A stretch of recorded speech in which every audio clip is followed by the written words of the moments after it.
Hello dear students.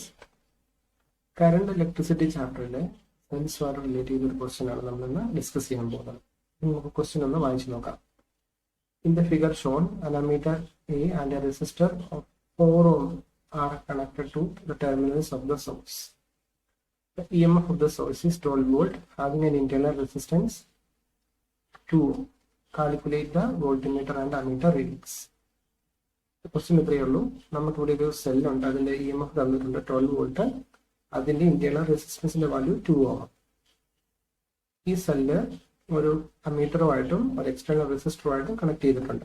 ഈ അമ്മീറ്ററിലെ reading, അതായത് കറണ്ടിന്റെ വാല്യൂ കണ്ടുപിടിക്കണം. അതോടൊപ്പം തന്നെ സെല്ലിന് അക്രോസ് ആയിട്ട് വരുന്ന പൊട്ടൻഷ്യൽ ഡിഫറൻസ്, നമ്മളതിനെ വിളിക്കുന്നത് ടെർമിനൽ പൊട്ടൻഷ്യൽ ഡിഫറൻസ് എന്നാണ്. ടെർമിനൽ പൊട്ടൻഷ്യൽ ഡിഫറൻസിന്റെ വാല്യൂ കാൽക്കുലേറ്റ് ചെയ്യണം. സർക്യൂട്ട് കറണ്ട് കണ്ടുപിടിക്കാനുള്ള ഇക്വേഷൻ നമുക്കറിയാം. I equal to E by R plus R. നമുക്കിവിടെ ഒരേ ഒരു സെല്ലേ ഉള്ളൂ, അതുകൊണ്ട് ഇക്വലന്റ് ഇ എം എഫോ ഇക്വലന്റ് ഇന്റേണൽ റെസിസ്റ്റൻസോ എടുക്കേണ്ട ആവശ്യം വരുന്നില്ല. ഈ ഒരു ഇക്വേഷൻ നമുക്ക് മതിയാവും. ഒന്നിലധികം സെല്ലുകളിൽ ക്വസ്റ്റ്യൻ ഉണ്ടായിരുന്നെങ്കിൽ നമ്മൾ നെറ്റ് ഇ എം എഫും നെറ്റ് ഇന്റേണൽ റെസിസ്റ്റൻസും എടുക്കേണ്ടി വന്നേനെ. ഇവിടെ ഇ എം എഫിന്റെ വാല്യൂ ഡയറക്റ്റ് ആയിട്ട് തന്നിട്ടുണ്ട്, 12 വോൾട്ട് ആണ്. ഇന്റേണൽ റെസിസ്റ്റൻസിന്റെ വാല്യൂ 2 ഓം, എക്സ്റ്റേണൽ റെസിസ്റ്റൻസിന്റെ വാല്യൂ 4 ഓം. അപ്പോൾ ഇക്വേഷനകത്ത് നമ്മൾ ഡയറക്റ്റ് സബ്സ്റ്റിറ്റ്യൂട്ട് ചെയ്യുമ്പോൾ നമുക്ക് കിട്ടുക answer I equal to 12 by 2 plus 4. നമുക്ക് കിട്ടുന്ന answer 12 by 6, that is equal to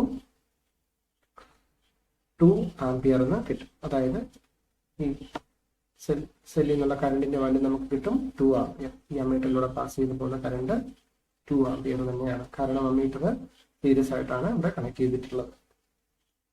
അടുത്തതായി നമുക്ക് കാൽക്കുലേറ്റ് ചെയ്യാനുള്ളത് ടെർമിനൽ പൊട്ടൻഷ്യൽ ഡിഫറൻസിന്റെ വാല്യൂ ആണ്. നമുക്കറിയാം, ഒരു സെല്ല് നമുക്ക് കറണ്ട് തരുമ്പോൾ അല്ലെങ്കിൽ അത് ഡിസ്ചാർജിങ് മോഡിലിരിക്കുമ്പോൾ അതിന്റെ ടെർമിനൽ പൊട്ടൻഷ്യൽ ഡിഫറൻസിന്റെ വാല്യൂ എപ്പോഴും ഇ എം എഫിനേക്കാളും കുറവായിരിക്കും. അപ്പൊ നമുക്ക് ടെർമിനൽ പൊട്ടൻഷ്യൽ ഡിഫറൻസ് കണ്ടുപിടിക്കേണ്ട ഫോർമുല, അല്ലെങ്കിൽ ടെർമിനൽ പൊട്ടൻഷ്യൽ ഡിഫറൻസും ഇന്റേണൽ റെസിസ്റ്റൻസും നമ്മൾ റിലേറ്റ് ചെയ്യുന്ന ഒരു ഇക്വേഷൻ ഉണ്ട്. V equal to E minus I into R. അതായത് ഇ എം എഫിന്ന് നമ്മൾ product of current and internal resistance, ഇതിനെ നമ്മൾ എന്ത് വിളിക്കും? ലോസ്റ്റ് വോൾട്ട് എന്ന് വിളിക്കും. Lost volt. അപ്പൊ ഇ എം എഫിന്റെ വാല്യൂവിൽ നമ്മൾ ലോസ്റ്റ് വോൾട്ട് കുറയ്ക്കുമ്പോൾ കിട്ടുന്നതാണ് നമുക്ക് ടെർമിനൽ പൊട്ടൻഷ്യൽ ഡിഫറൻസ്. അതെപ്പോഴും ഈ 12 വോൾട്ടിനേക്കാളും കുറവായിരിക്കും. വാല്യൂസ് നമ്മൾ ഡയറക്റ്റ് ആയിട്ട് സബ്സ്റ്റിറ്റ്യൂട്ട് ചെയ്യുകയാണ്. 12 മൈനസ് കറണ്ടിന്റെ വാല്യൂ ഓൾറെഡി നമ്മൾ കാൽക്കുലേറ്റ് ചെയ്തിട്ടുണ്ട്, 2 ഇൻറ്റു ഇന്റേണൽ റെസിസ്റ്റൻസും വാല്യൂ തന്നെ 2 ഓം തന്നെയാണ്. That is 12 minus 4, that is equal to 8 volt. അപ്പൊ നമ്മൾ വോൾട്ട്മീറ്റർ റീഡിങ് 8 വോൾട്ട് ആയിരിക്കും.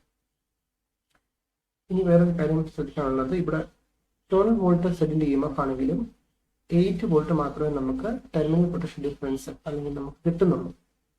അപ്പോൾ ബാക്കിയുള്ള 4 വോൾട്ട് എവിടെ പോയി? ഇത് ഇന്റേണൽ റെസിസ്റ്റൻസ് ആയിട്ട് ഡിസിപ്പേറ്റ് ചെയ്യും. എന്തായിരുന്നു internal resistance? Resistance offered inside the cell is known as internal resistance. അപ്പോൾ ഈ ലോസ്റ്റ് വോൾട്ട് ആണ് 4 വോൾട്ട്. സോ അങ്ങനെയാണെങ്കിൽ നമുക്കിത് എനർജി കൺസർവേഷൻ പോലെ കൺസർവ് ആയി വരത്തുള്ളൂ. അപ്പോൾ നമ്മുടെ ആൻസർ നമുക്ക് കിട്ടി. Both answers 2 ampere ammeter reading, 8 volt voltmeter reading. Thank you.